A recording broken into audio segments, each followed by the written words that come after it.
right, thank you for staying with Daybreak. The conversation was continuing even during the break, but now that you're back, let's have that conversation. Winnie, we're talking about this issue of empowerment, youth empowerment specifically. One of the issues that has come up is AGPO, that it's not working the way it's supposed to work. Access to government procurement opportunities. 30% of all tenders should have gone to youth, women, persons with disability. According to Newton, it's not working. How has Laikipia been able to empower young people when it comes to things like, if you have a tender, where do you start? We have the economic stimulus program. What we have done is that we have a 4 billion fund where we are giving loans at subsidized rates. So you get a loan at 7%. The county government of Laikipia, through our leadership, we pay the 5% interest. So those are affordable loans even for the youth, and many of them are benefiting. When it comes to the story of AGPO and the 30%, I would believe the main challenge would be on the financing bit. Yeah. If today a youth like myself is given a tender worth 3 million, I'll still struggle. Where do I get the funding? But with that particular LSO, come to our county government of Laikipia, we'll do an LSO financing, and you're able to do the tender. Yeah. So the conversation we should be having today, I believe, is how do we empower these youth more? Because you'll go and get an AGPO certificate. Come apply, bid the tenders. But are you able, even when you get the job, there's some who in the county at times we give them these tenders and they're not able to finish. So we have many programs in the county. The supplier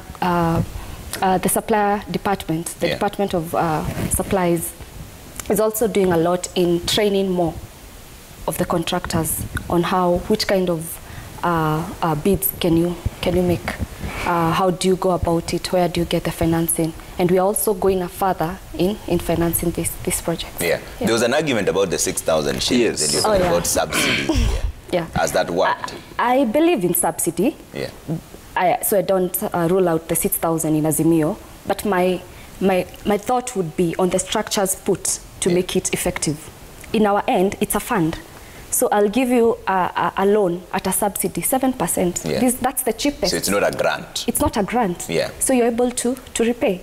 We are giving rebates for manufacturers in Laikipia. So on power is such a huge cost when it comes to manufacturing. Yeah. There's the distribution cost for businesses. When you move from one county, you're manufacturing. So let's say you're in Laikipia. I use an example of Nanyuki. You're manufacturing, let's say, yogurt. Yeah. You move to a kilometer away, which is Nyeri, Hak County, you have to pay 9,000 for distribution cost. Move to Meru side, you pay 30,000. Go to the Isiolo side, there's another fee. So what we are doing as a county, we have started the rebate program for manufacturers where we'll be paying 30% for monthly bills. So pay your electricity, come, get a 30% refund. Yeah. Pay for the distribution cost, which is an annual fee, come, we pay 50% of the bill. Yeah. So it's about structures. So the subsidy is very good. That's my opinion, but structures must be in place. Okay. Sankara, you're the one who kicked off this conversation on the 6,000 shillings. I dismiss the 6,000 narrative. Yeah. You know, Kenya, today we are at the verge of insolvency. And by talking of the verge of insolvency, we are short of capital. I wonder where this 6,000 is going to come from. And when you talk, you cannot resuscitate an economy through handout dishing. That is what we dismiss as Kenya Kwanza. We believe in an economy that is going to work for all. So you cannot tell me that you are going to get 6,000, but we cannot even pay the loans that we have. I mean, it beats logic. Because, this, with the current debt ceilings, margins, it has already exacerbated the already dilapidated economical environment, coupled with COVID-19 strangulations and etc. Then someone comes there and tells you, I'm going to give you 6,000. So what would you suggest? I would suggest an economy that works for all. An economy that it is my turn. As a scholar, you only need to listen. Yeah. Yes, you know, some of these people rush into making conclusions. So when we talk of an economy that works for all, we begin with basic things. Let me use 6,000 as an example of supporting a young person who wants to come up with a water vending station as a form of business. Trevor, it is cumbersome climbing the bureaucratic and punitive tax regime, setting up a water vending station. Imagine you have 6,000 from the Azimio presidency, which I don't see coming any soon. Then you want to use this 6,000 to pay for poisons board clearance certificate, all those taxations. You will end up even borrowing more to put that money, to put everything in order. So she said she's a tech person. I'm an economist because I take procurement. I understand what I'm talking about.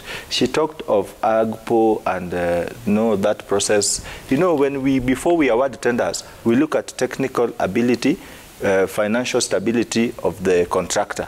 And this has really affected the young people. We must reverse the policies because we cannot set policies aiming at salvaging the youth from our stagnated position, then we still work the same objective with the same policies. It's like praying the same way every day and expecting different answers. It doesn't work that way. You must face the other direction at times. So that's why I dismiss the 6,000 thing. It is totally nonsensical.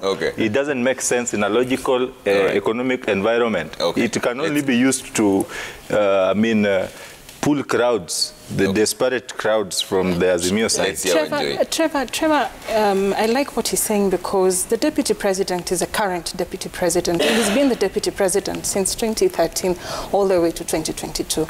And I'm keen to know why what he's suggesting now hasn't been implemented. But notwithstanding, there's something called debt restructuring. And any president that takes over after August 9 will have to do debt restructuring.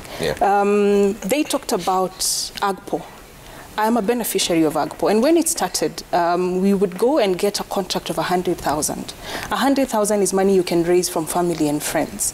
You're paid, you repay, and that helped me grow. Today, I don't necessarily do business with government, but I'm able to go for international organizations and even business outside the country because I had a base and a foundation that was laid. So AGPO is a good program if implemented right. We want to grow from 0 to 100 without going through the right processes.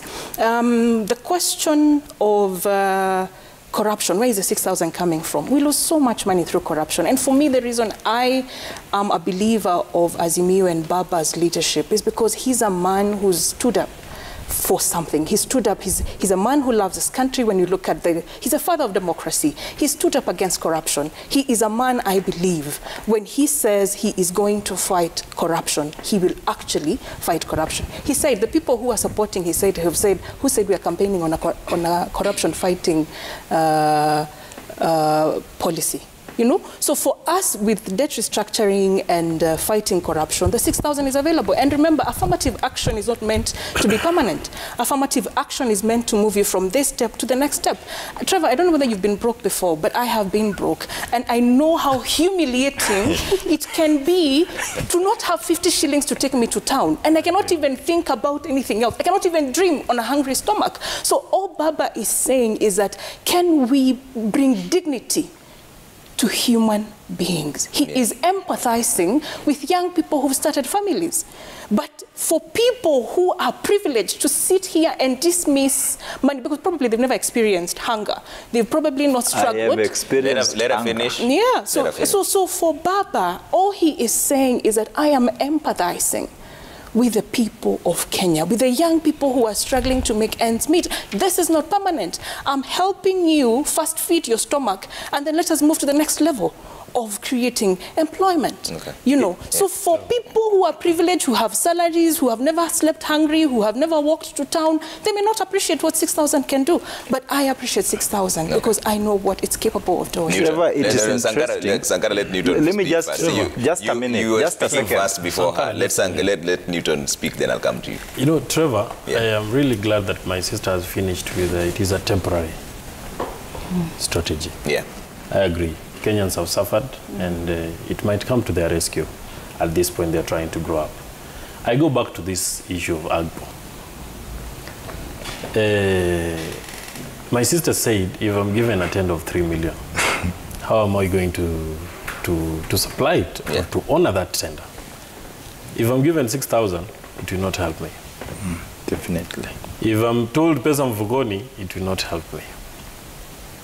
As a government, why can't the government sit down and say, since we have put aside 30%, and we really truly want to inspire these young people, why can't we have, again, 30% of the budget readily available, so that when a young person gets that tender of 3 million, I can go to my bank, and my bank can give me an LC. I go supply, or I give my supplier or someone who will be providing for me the raw materials to produce whatever I'm producing to supply, and then immediately I supply and give my invoice. I am paid that money. That is something that is going to help a lot of young people come from this quagmire of issues of not having the money, not having this, not having this. We need to think of solutions to the problems that we have. And the moment we think of those solutions, Trevor, as a country, as young people, tomorrow, Newton Hamasi will be on the ballot as the president. I will not be scared, because I know I am a beneficiary of these systems. And Trevor, you know, sometimes young people, I don't know if the government does it intentionally to scare us away so that other people can come with promises that cannot sustain us. Honestly, I don't believe in the ideologies of Pesa Mfukoni, because you had His Excellency, the Deputy President, say, I've been giving 1 million. Now I'm going to put 50 billion in the pockets of these people. You're giving me 50 billion. Even if you give me 50, if I don't have a plan, Trevor, I'll squander that money with all the fun that is on this world. But tomorrow, what happens tomorrow? So we need to sell to Kenyans thoughts that are going to inspire us young people to be better people and to have a stable economy that even if I sit somewhere, I know, I am well off. You saw the ruling the other day on KRA on Kidero. Imagine you've campaigned, I don't know, in 2013, 2018. It is almost 10 years later, someone comes to you and slaps you with 400. Let's imagine it's Newton who was campaigning then, and then KRA slaps me with such a tax amount. What is going to happen to me?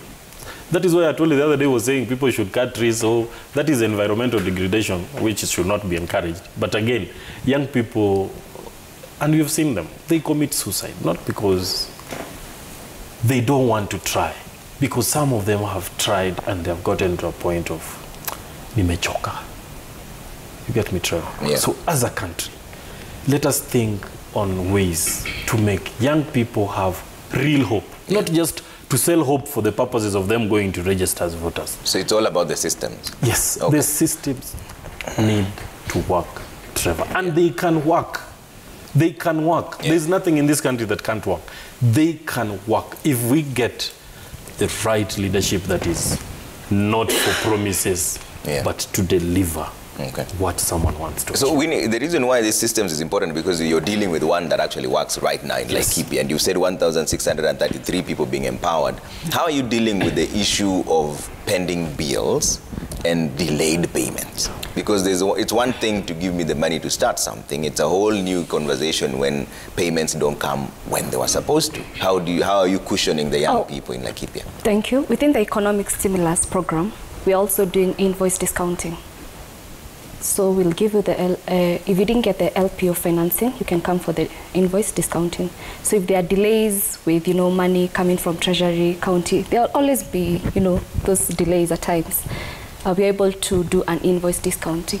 We're able to pay you even before the money comes from the Treasury. Yeah, but what about the trainings? Are there training for the people, and how is that channeled out? Trainings are ongoing. Trainings are ongoing within the program, within the enterprise program. So we keep training the suppliers and even the micro and small enterprises, even on financial literacy, basic financial literacy. Yeah. Yeah. Basic, what does basic financial literacy mean? The record keeping. For instance, one of the reasons why micros do not access funds is because of their records. So we start by how well are they keeping their records? Okay. Because that's a challenge. A funder would like to see, I'm giving you $1 million. How are you going to pay back? Yeah. So you can be in business as a youth, running a business for a year, but as long as you do not have proof of your records, then it becomes so your a challenge. books of accounts is where the rubber meets the road. Exactly. Okay. Yeah. Sankara, you wanted to jump in a comment? You know, Trevor, at times we face a lot of challenges, especially when you are surrounded in a discussion with people who are motivated by their political party affiliations, euphoria. They are here to express kind of some form of bravado and razzmatazz. And you're not. I'm not here to He's the lead in that. I'm not here to. Just a moment. I'm not here to in a campaign session. Yeah. But I would wish to say that my friend has deliberately refused to understand what we mean in Kenya Kwanza, uchumi bora, pesa mfukoni. You know, as a scholar, some of these things do not require a university degree to understand. It's very basic. When we talk of an economy that is going to work for all, you know, these people believe in trickle-down economy. They're talking of corruption. That is why we want to start it from bottom down there. We ensure that money comes. You know, it's a system. There is a system. Just a moment. Let him finish. Just a moment. You know, you had your time. Yeah. What I want to tell you, you should take your time to listen. You know, some of you people have been here to demonize good ideas, making them look like there's things that are unachievable, but you are at the same time preaching things that it was interesting that you are agitating for young people to get 6,000 while you can raise 100,000 from your friends and family. It is a complete irony, and you want to compete for ag pretenders at the same time. It doesn't add up. So, Trevor, I'm here to confirm to you that the problem that we are discussing today will not add up, not unless we get down to the root cause. That is pesa mfukoni. We are telling people how that money is going to get to you. You know, I've talked of bureaucratic and punitive tax regime. And when we talk of an economy that is going to work for all, there are these things that we're going to scrap off. They are talking of things that they are going to do when they get to power. We've seen a lot of promises. We are just waiting to get there and now do it. She is bringing a very critical question that in our campaign teams, we've never tackled anywhere. We're going to handle corruption. I want to tell you that campaign is a scientific process, and you choose which mode to put in place. They are choosing to tell us what they will do, while we know their usual promises who will at the end of the day lose. We are certain, confident, and we rely on our techniques that when we get there, we're going to solve this corruption. We're going to deal with it practically. You know, that is the essence of pragmatism. You deal with things practically, not theoretically, as opposed to what they are doing. So I believe we are the best set for this country.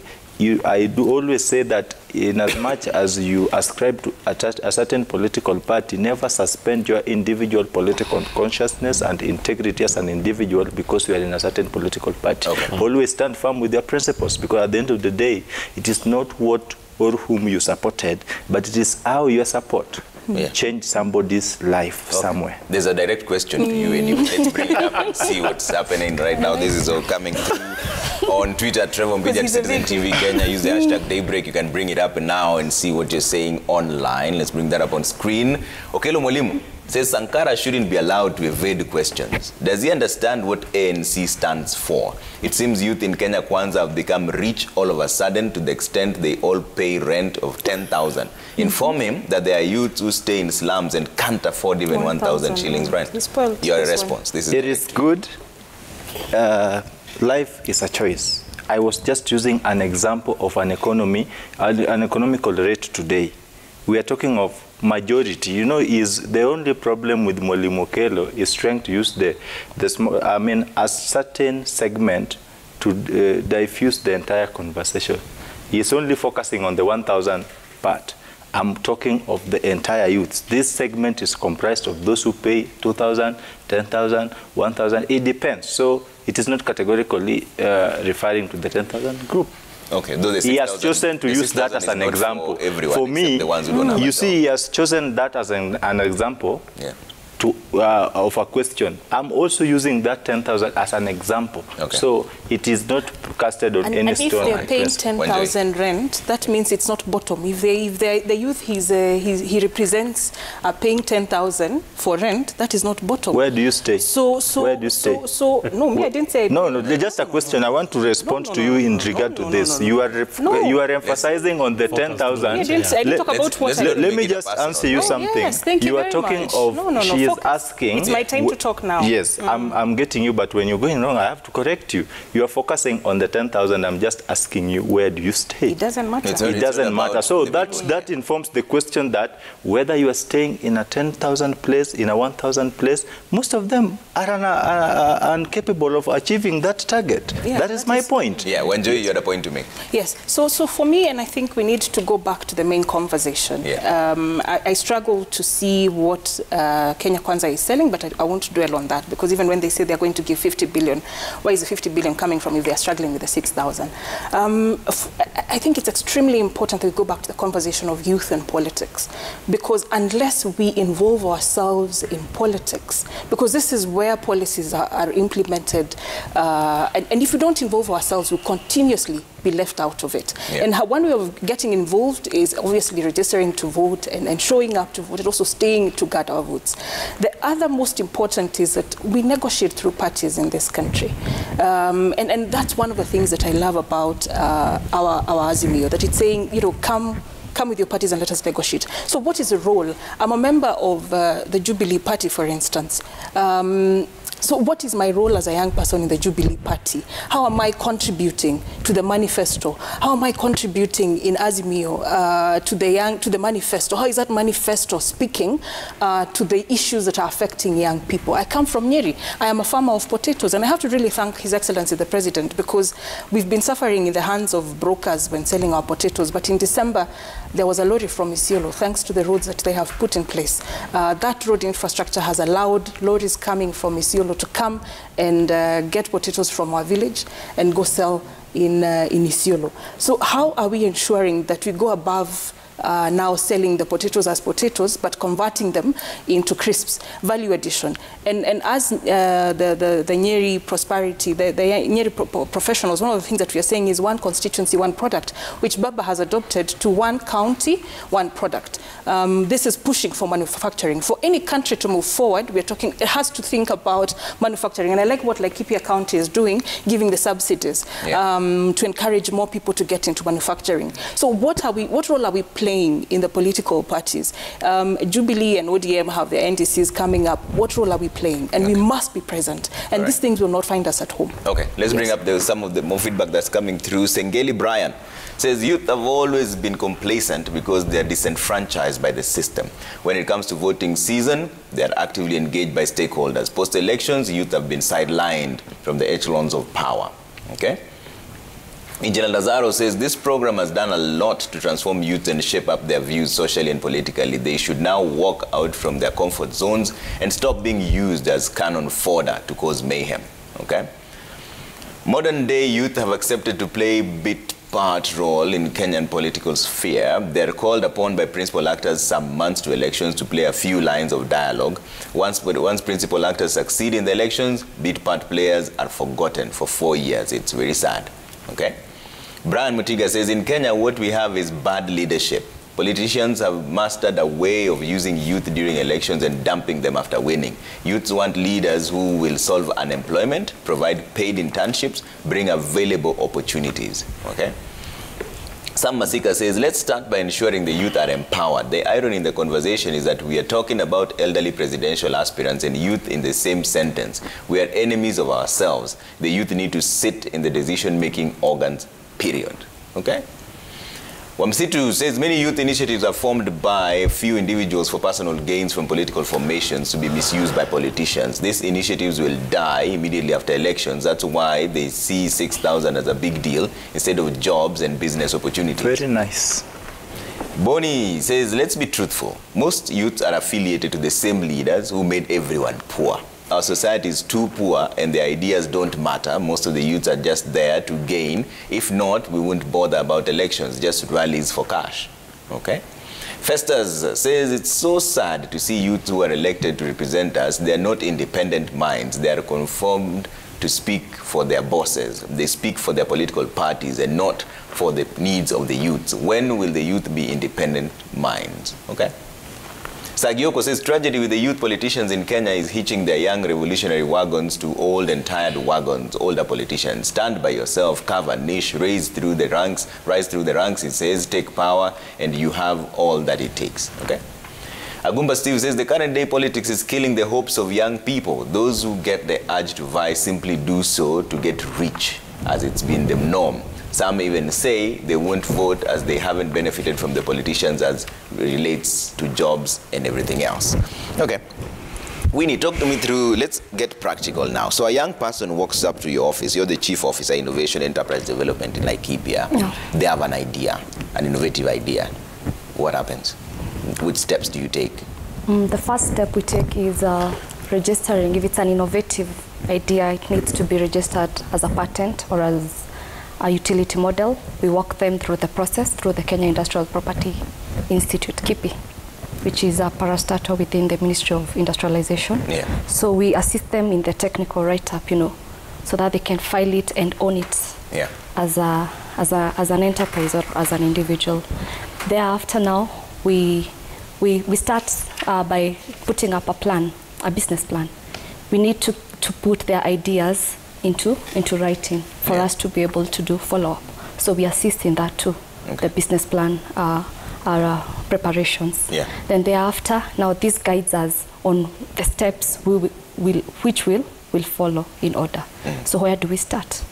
If it's manufacturing, where are we getting the raw materials? And remember, even the rebates we are giving, if you're getting your raw materials from Laikipia, it's a plus. So for you to qualify for the rebate, you must be manufacturing in Laikipia and a percentage of the raw materials coming from Laikipia. Yeah. Because there is a lot of raw materials, natural resources that we are not taking advantage of. There is iron ore in Laikipia. How do we crack that? His Excellency insists we should not, pick it in raw and sell it elsewhere for processing. So the conversations we're having, the ideas we're having is how do we do value addition of this? How do we manufacture this? Because we need steel if the conversation of industrialization and manufacturing is going to take place. Yeah. So upon writing the business plan, now we do depending on the nature of the business. Okay. Yeah. Newton, I asked that question because I want to hear from all of you. What does youth empowerment look like in your own view, whether it's politically affiliated or not? Yeah. What does youth empowerment look like? Where do we start? Newton. Where we should start, Trevor, is that one, young people have brilliant ideas. And these brilliant ideas, and I comment on the issue of KIPI that patents these ideas. A lot of young people in this country have had to lose those identity ideas, not because they wish to, but because of the big boys in town who they get your idea, they run with it, they go to KIPI because you don't have the money to secure that idea, it is gone. And you see even the process at KIPI, it takes 6 months for you to have that particular idea protected. It takes 6 months, but the moment you file for it, then you have secured your idea. So, okay. Yeah, so the moment you file, so what the youth should know is that once you have an idea, first file with KIPI. Okay. For a patent, the provisional filing will cost you 1,000, if I'm correct. And for the utility model, it's just 500. So that you can get even from a friend, right? And then once you file, you're safe. Okay. So as the 6 months carry on, your idea is. But you have the advantage of the backing of the county. Newton is speaking in an individual capacity. And if he walks in to keep you on his own. That's you'll still get it. It's just that now in Laikipia, the people are privileged because even it's more of the knowledge gap. Yeah. You don't know that with 500, you'll first secure your your idea. Okay. Perfect. Newton. Yes. Yeah. Now, in regards to how are youth empowered, Yeah. one I mentioned, young people have very brilliant ideas, but these ideas go to waste because of that follow-up. And again, young people, they start something. And I'll go back to what KCB does through its program Lion's Den. You see, this is a channel that picks people, or people come to compete for the funding, particular aspect of it. And as a country, we need to put funds to inspire these young people. That is the empowerment. And I mentioned about young people being given access to funding. Yeah. We don't need to get, like a tender. You find a Juakali artisan near on Jogo Road. They do their job so well. But that opportunity to supply these things to government is not there. And even if they don't have the funding to process it. So if we can have a system that empowers these people by providing them the money. One thing I really appreciate the UDA brigade is the Juakali artisans have really made some good money from selling the wheelbarrows to them. And that is something of great importance, although moving forward it does not solve the larger problems. Yeah. Access to funding for you, so that's the first line. Yes, Winnie. Before we move to that point, let me give an example of a Juakali guy in Laikipia, but we prefer calling it the common manufacturing facility. Because even the Juakali narration looks like, That's scientific. Mm-hmm. Yeah. So the common manufacturing guys, what we have done is we bring them together and even provide machinery for common use facilities. So for those guys to make very fine materials or products, they need machinery. Because manufacturing is about machines and production in mass production. So we provide facilities where they are able to access this machinery. And once they do, as they grow, we assist them in getting market. For instance, in 2019, I had a group of 10 SMEs from my program going to Rwanda through our able governor at the East African Trade Fair to sell their products there. So they're accessing that market already. And there's one particular one called Mwereri Engineering Works. He makes simple grain dryers, which are even portable, somewhere in the interior Nanyuki. This dryer, you may call him from Juakali, but believe you me, he's exporting to over 9 countries. That portable dryer. That portable dryer. Yeah. And they started this in the common area where they have machines that they all use. You may ask, how are we assisting him to grow as a program? I've spoken of marketing him. Yes. I've spoken of financing. Recently, he was able to get a tender to do 3 bigger now, with more technology, maize dryers for the county. So he bid for a tender. And he did it in partnership with one of our partners, because the program works with close to 29 partners offering various expertise, technical expertise, finance. So he bid with one of the partners who they have been working with. So today he's a Juakali guy working on a 20 million tender. Okay. And that also for him to be able to do that, we finance him through the economic stimulus program, which is also at a subsidized rate. So what am I trying to say by bringing up this example? It's about placing systems. And clearly, regardless of your political affiliation, my fellow panelists, come borrow from a practical experience in Laikipia, and then maybe fine-tune it to how you'd find it best for you. Economic model. Wanjoy, what does youth empowerment look like for you? Where does it start? Well, thank you very much. And I think one of the best things that happened to this country is devolution, or what we used to call Majimboism, something that Baba advocated for. It's good to know that. But for me, development at the ward level, we are in the 4th industrial revolution, and that's why I'm shocked to see people talking about the wheelbarrow. But the 4th industrial revolution, this is robotics, this is AI, this is what are they called? Well, it's all these things together. And when I think about Kenya, I see it as a hub for technology, where people can export. We can be exporting tech innovations. We can be exporting digital solutions to them, but we're still in our countries. So what would I want to see as a young person from Kafaru village in Kieni constituency?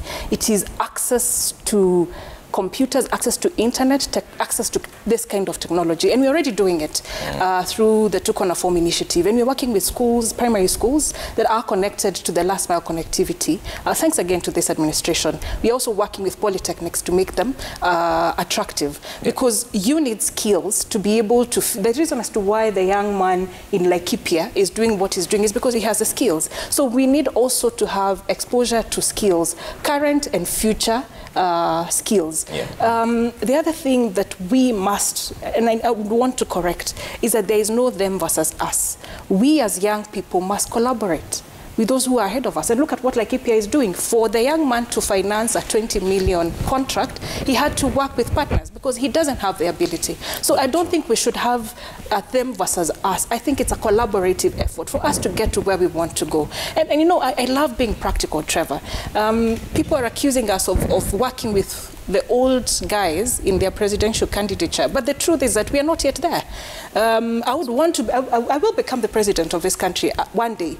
But if today I became the president, I honestly wouldn't know where to start. So I believe in gradual progress, you know, start from point A to point F, G, and whatever, you know, that gradual progress. But let us have a seat at the table to work and to deliver for this country as well. Sankara, what does youth empowerment look like for you? I would echo on what my colleague has just said. Working with senior people, political parties, if you look at the roles of political parties, they also act as nurseries of leadership. That is where leadership is nurtured. That is where the citizens are mobilized to take the appropriate direction, and that is where government is put on checks. So it is good to learn, because if you do it from nowhere, we've seen a lot of young people who have misbehaved in public domain, even as much as they hold leadership positions. Youth empowerment, first, you know, at the end of the day, everything empowerment, we aim at bettering the lives of young people. And I would answer in a very different manner, and I would still refer to the question that was posted by one of our followers, Mwalimu Kelo. It is high time we stop massaging our political egos and turning our ear or back to realities.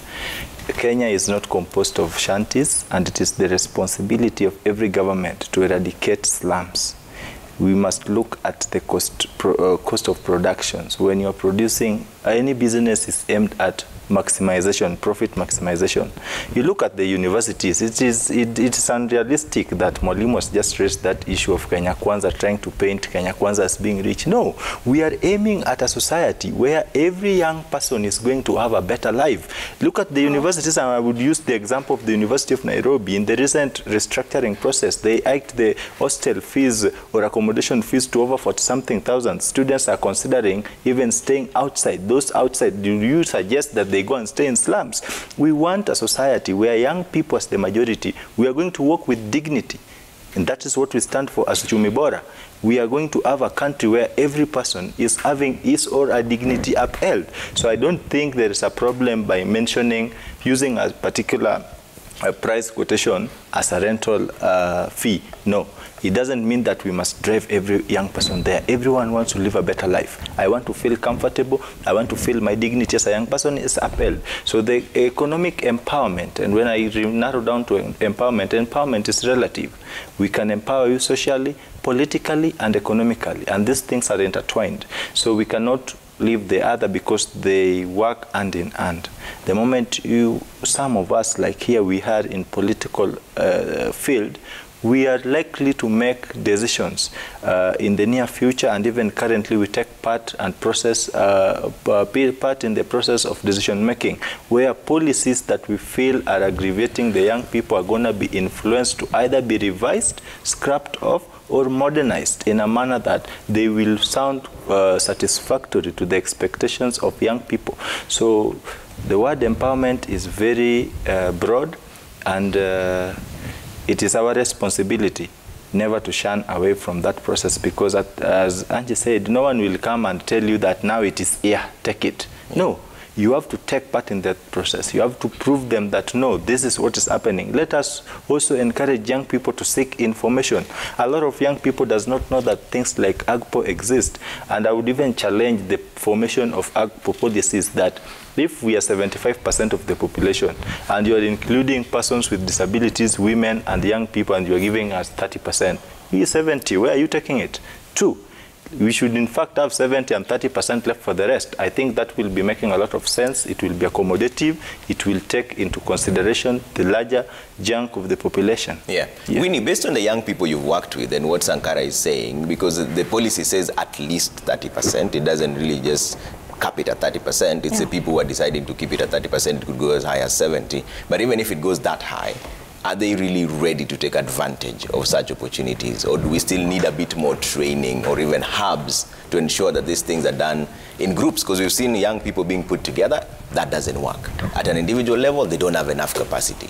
Where do you draw the line? How do you balance this? I believe we should have more of these, like keeper innovation and enterprise programs, perhaps in each and every county. Because this now will reach out to more enterprises, more youth. My thought would be when a youth starts a business, everything seems to not work because of lack of the finances, the certification processes, and all that. So having systems in place, and also the youth coming up and taking up the opportunities, then I think we'll be in a position to move. Yeah. So is this training begins? That's where the training starts? The trainings are ongoing. Yeah. The trainings are ongoing. Okay. And I've seen youth within our program take up these opportunities. Okay. For instance, during the COVID period, when COVID hit us in March 2020, we were stranded, no sanitizers, no PPEs. What did we do? I saw youth in the counties. A good example is EM Naturals, a young lady from Nanyuki called Edith McKenna. She did production of sanitizers, and she supplied to Laikipia County and many other counties. We assisted her in fast-tracking the certification by KEBS, so it's doable. Yeah. Newton, yes. Are we able to take the advantage of that even if it is open, or do the youth need to still get a bit more classes? This is related to the main conversation of whether youth are complacent, and it's across board. We had started politics, but now we're talking about economically. Even if now, and you said that you're talking about an audit of the 30% AGPO, yes. Even if it was increased to 50, are the youth ready to take advantage of it? Are they well equipped? Do they have enough skills? Even integrity, because with some youth, we've had situations where they come into groups of 10s, when they're given funding, the money disappears. Now, you see, on that one, the 30%, if you remember, if you recall, Honorable Sakaja introduced it because, one, we wanted to have a starting point. And the 30% was the starting point. And with this 30%, that is why I was calling on the audit. Have we really achieved on the goals that this particular law was intended to achieve? The answer will be probably no. Because can you imagine if even the 30% cap was not there? Youth will be getting 0 of that share. So the 30% for me is just the starting point. And on limitation, you see, when the 30% happens, the same group of the 30% young people, I call ourselves the 70% members club. This 30% will transition, will not be youth forever. Like for myself, I have just a few years, 2 or 3 years to just transition from being a youth to the other group. So when you say the 30%, we are trying to inspire and empower this group so that when they transition, will be the same people in that particular age bracket after the youthful bracket. Therefore, that 30% should not limit us. But again, where are we starting? We should thrive to utilize this 30%. Okay. Because even in the Bible, they say, if you're given 10,000 and you cannot utilize the 10,000, why would you be given 20,000? Okay. Okay. And then again, on the same, I call on all these things, as young people, we can do the work. But the question is, can we be trusted? Do we have the integrity? And I really challenge all the government officials, especially the county governments. I really like what our sister here is doing in Laikipia. She has been given an opportunity to champion youth and innovation in the county. She's doing an amazing job. You see, for you to find a young leader like herself, who sits and mentions entrepreneurs in her county by name, by what they do, that means she is in touch with them. And as young people, we need to focus. When we are given these opportunities, do them with all your heart. Okay. Deliver, so that other young people who are outside there, Trevor, they can also be given that opportunity. Because where the governor sits right now and she looks at her, she sees, tomorrow I'll also hold other 2 young people to come into my government. Another officer somewhere is saying, I need to give these young people opportunity. Let us build trust for our brothers. Okay. When you are given the opportunity, let us build the trust in this system so that our sisters and brothers who are not in those opportunities can be given these opportunities. Okay. Enjoy. And Trevor, I need to start by saying that the governor of Laikipia is the chair of Baba's board. I'm also a beneficiary of another member of that board, Honorable Commissioner Nyokabi, who believes in holding the hands of young people. I am where I am today. I've accessed many offices thanks to her. So this Azimio is an arm that supports and really nurtures and believes in giving young people leadership. Yeah. In fact, we are saying it's serikali ya vijana with Baba because we are looking at a collaborative government. But that said, Trevor, I believe strongly that the day we unlock grassroots manufacturing of our products. And when you go to India, for instance, people manufacture bags, leather bags at their backyard. They make clothes at their backyard. Until we get there, we will not move forward as a country. We must unlock manufacturing. The other thing that we must unlock and take advantage of is technology. I am a firm believer of technology, and I see, again, I'll make reference to India. We can even have, we have better English than India. So we can be the call center for all these other countries. And Rwanda is attempting to do it, but Kenya is a country of M-Pesa, for Pete's sake. We can actually take leadership in the digital economy. And I believe that is doable, and that is why we are setting up youth hubs in every ward in this country. The youth hub has a recording studio, it has an ICT center, and the 7-a-side football pitch to allow us to nurture talent and to also exploit technology. Okay, Sangara. Trevor, economic prosperity of any nation, developing or developed, is anchored on employability and affordability of basic necessities. When we talk of empowerment, we need to revisit, I'll emphasize on the policies. You look, for an example, when COVID attacked Kenya in 2020, there are young people who invented ventilators at the Kenyatta University. You saw the grueling process those young people had to go through for their ventilators to be approved. We need to believe in young people that we can make designs, body shapes of vehicles without going through unnecessary processes. We can make Kenya and buy Kenya, because when we talk of employment, some of the young people still believe that white-collar job is the way to go. And we are competing with generations and countries that believe in their young people, that identifies and nurtures talents. Here, you expose your talent. Instead of being nurtured, you are frustrated, reduced, and made look useless and unrealistic. So I believe we must revisit our policies so that we emphasize on the ability. Trevor, this is painful. You've seen young Kenyans who have innovated even things to do with the planes. Instead of being nurtured by the government, they are coached and taken poached by the foreign nations. And few years later, you look at the things they bring on board, they are so impressive. So we need really to revisit our policies so that we ensure that whatever it is that we can make as a country, we identify, nurture, and guide that talent so that we don't, that also will reduce the professional brain drain. As a country, when we got independence in 1963, we never had the professional expertise to handle a lot of issues. The same thing happens today. Instead of that, the contrary opposite. Today, we have a lot of people who are qualified to do nothing. Initially, we had a lot of things with no one qualified to do it. Today, we have a lot of people qualified, but they have nothing to do.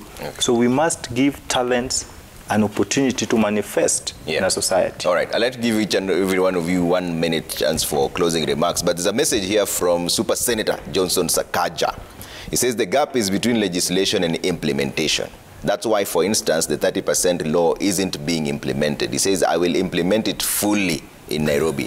Proud of those young people. Congratulate them for me. That's Super Senator Johnson Sakaja is also running for governor here in Nairobi, and he says he will implement the AGPO to the latter, because he is the one who actually generated it, so he knows what he's talking about. Boniface Orucho, let's bring that up and see what they're saying here online, because they're coming up here. Boniface Orucho says, until we realize that there are thousands of youth graduates with high-end degrees desperate in the village, we will not understand why we, the youth, are hesitant to take an active role in elections. Nobody in politics cares, okay? Wilson Bandi says, youths don't need handouts or funding from government. They need upfront down payments and on-time payments after delivery for government contracts, okay? Abdirahman Ali says the youth haven't failed at all. We found same politicians since Kenya was born. The only way is to try to contest, convince, and have the youth play critical roles in politics of today. The youth are best to lead if only united and understand leadership. Good program. Thank you, Abdirahman. Willie Karanja says social schemes ought to be abolished. We cannot build our economy on handouts. Okay. Duke says never trust any leader in Kenya, only promises they make, and when elected they disappear. Kagali says tenders. How many tenders are there in a county? Shouldn't we think further than tenders? Tenders would not be the magic stick. Well, you'll be surprised how many tenders are there. But let me get quick remarks, very briefly, starting with you, Sayudani Sankara. Yes. Just closing remarks, 1 minute. Okay. As a Kenya Kwanza youth at their end, I believe that being here, a lot of young people have taken into consideration whatever it is that we've shared, and I want to urge them to always ensure that we maintain peace and peaceful coexistence, because just as football, we can never, not unless you don't want to entertain yourself in that game, you can't play against yourself. You must play against another team, and the rules of the game must be upheld. So let us embrace political diversity, let us tolerate each other, and let us remain a cohesive Kenya that has always been, before and even after election. All right, Newton, 1 minute. Okay, from where I sit, I am telling my fellow Kenyans, Kenya needs a sober leader with high integrity, with high regards to integrity, a leader who is ready to ensure efficiency in government system, and a leader who is going to ensure that wastage of resources is minimized.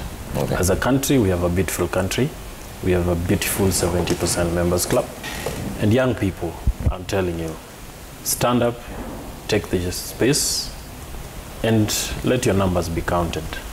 Because tomorrow belongs to us. And what I say from Democratic Party is simple. It is a party that held the past.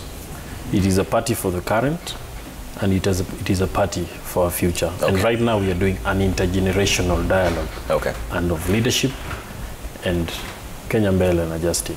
Okay. Wanjoi? I think for me it's to remind us as young people that we have the power to see the change that we desire, we so strongly desire. And stepping aside is actually making a decision. Deciding not to vote is actually making a decision. Deciding not to register to vote is actually making a decision, and allowing those people that you don't want to see in power get into power. So we have the power, and I would encourage us to use that power for our benefit. I reckon, and I agree with the person that has said that there are people with degrees in villages. In fact, there's a day we counted in my village, every home has at least one person who's graduated and has no job. And that is why, for me, I believe in devolution, and I believe in going to the ward level and ensuring that we can exploit these skills that are sitting at home by getting to the ward level. Come to Azimio, we are working to ensure that every young person is actually empowered, economically empowered, and also has the skills to do this. Winnie. Thank you. Speaking of degrees, but I would also like to encourage the vocational training centers that are all over within counties. In my own county, I think we have around 9. And what we are doing with the vocational training centers, we are making them centers of manufacturing and production, matching the skill sets with the labor force needed out here. If it's welding, in those institutions, what kind of welding are they trained on? Is it the same welding that is needed when it comes to manufacturing and production? you'll find most of them are still doing what they call the spot welding. I'm not an engineer, but at least the spot welding. Yeah? What is needed for manufacturing is a better or a more improved, the TIG and MIG welding. So let's see how the leaders we elect, how they will be able to match the skill set that is being offered in our institutions and what is needed in the workforce. All right. And for the voters, let us all vote leaders who will, you know, who have our hearts. I'm sure you don't want to go into that because they're still on servant. I forgot to mention that we need to increase our budget for research, which again speaks to the skill set mapping. What do we want, where do we want to go as a country, and what are the skills that are required? I've run out of time here. We can't add anything more. Enjoy Njoroge, Director Vijana Tukona Form Initiative, Kennedy Sankara, National Youth Leader, ANC, Newton Hamasi, Democratic Party Spokesperson, and Winnie Mwangi, Chief Officer, Innovation and Enterprise Development, Laikipia County. Thank you all so much for a great conversation. We continue to have these conversations every Friday right on Citizen because we